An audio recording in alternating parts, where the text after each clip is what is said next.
পূর্ব মেদিনীপুর জেলার পটাশপুর থানার তাপিন্দা এলাকায় গলায় ফাঁস লাগিয়ে আত্মহত্যার ঘটনায় চাঞ্চল্য ছড়ালো। অনেকটা ছেলে ও কয়েকদিন ওই দাদার ইন্দিরা আবাস হয়ে গেল, কিন্তু ইন্দিরা আবাসে তার নাম নেই। সে যখন তখন বলতো যে আমার নামটা এলো না, আমি বক্কা ছেলে, ঝান্ডা নিয়ে আমি ঘুরি, আমার ইন্দিরা আবাসের নামটা এলো না, তাদের নাম হয়ে গেল।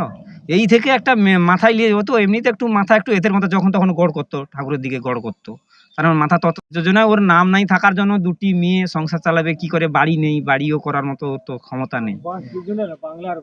হ্যাঁ, ওই আবাস যোজনা তো ওইটারই জন্য মাথায় অ্যাটাক করেই ওই ফার্স্টটা নিয়ে নিয়েছে। আমাদের কিছু বলছি না, দুদিন তার দাদার বাড়ি, আমি একজন ইঞ্জিন রিক্সাওয়ালা, ইঞ্জিন রিক্সা দিয়ে ও দু দাদার মাল বইতেছি, আমার সঙ্গে কথা বলতো, অমনে কথা বলতো। দুদিন দোকান করছে, লেবু দোকান করে ও, লেবু দোকানে বাজারে জিজ্ঞেস করলে কি রে পড়লা, লেবু কোন আজকাল বিক্রি হয়নি পড়িয়েছে নাকি, আমার সঙ্গে কথা ঠিক মতো বলতে চাইতো না কি। তখনই আমরা আজকে এই মরার পরে ভাবলাম যে তাহলে ও কি এটাকেই মাথায় নিয়ে নিয়েছে, অ্যাটাক করে নিয়েছি।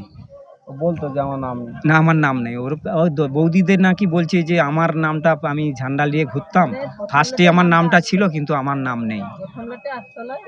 ফার্স্টেই নাম এসেছিল, ওর নাম আমি শুনেছি। ওর দু দাদার তখন নাম নেই, কিন্তু দু দাদার নাম এলো, তার নাম নেই, আউট।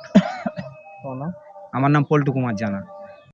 বাংলার বাড়ি প্রকল্পে নামের তালিকা থেকে নাম বাদ পড়ায় এক ব্যক্তির আত্মহত্যা করার অভিযোগ স্থানীয়দের। ঘটনা পূর্ব মেদিনীপুর জেলার পটাশপুর থানার গোকুলপুর গ্রাম পঞ্চায়েতের তাপিন্দা এলাকার। মৃত ব্যক্তির নাম কমল কুমার সাঁতরা, বয়স 40। জানা যায়, বাংলার বাড়ি প্রকল্পে নামের তালিকা প্রথমে নাম ছিল কমলের, নাম কেটে দেওয়া হয়েছে, এমনটাই অভিযোগ করেছেন এলাকার মানুষ। তার দাদা ভাইদের বাংলার বাড়ি প্রকল্পের টাকা ঢুকেছে, তার বাড়ির সামনে বালি ইট রড ফেলে রেখেছে দাদারা, আর তাতেই মনের দুঃখে সোমবার গলায় ফাঁস লাগিয়ে আত্মহত্যা করলো, এমনটাই জানাচ্ছেন এলাকার মানুষ। দুই মেয়ে স্বামী স্ত্রীর সংসার, বাজারে লেবু বিক্রি করে টেনে টুনে সংসার চলত, আশায় ছিলেন বাংলার বাড়ি প্রকল্পের টাকা পাবেন আর তা দিয়ে পাকা বাড়ি তৈরি করবেন, কিন্তু তাও বিফলে গেল।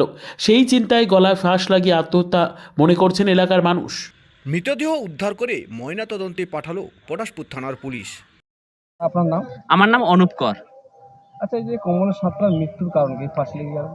মৃত্যুর কারণ তো সে বলা যাচ্ছে না। এখন বর্তমান যেটা ওর মানে আমরা তো সব মিশা ওর সঙ্গে ঘোরাফেরা করতাম, মানে করতাম বলতে ওই মিস্তরেস তো একসঙ্গে বসি বসি ছেলে, ওই বলতো যে আমার দাদার হয়ে গেল আবাসের ঘর, আমার অথচ ঘর নেই, বন্যায় ঘর ডুবে যায়, আমরা থাকতে পারছি না, এই কথাটা বলতো বেশিরভাগ।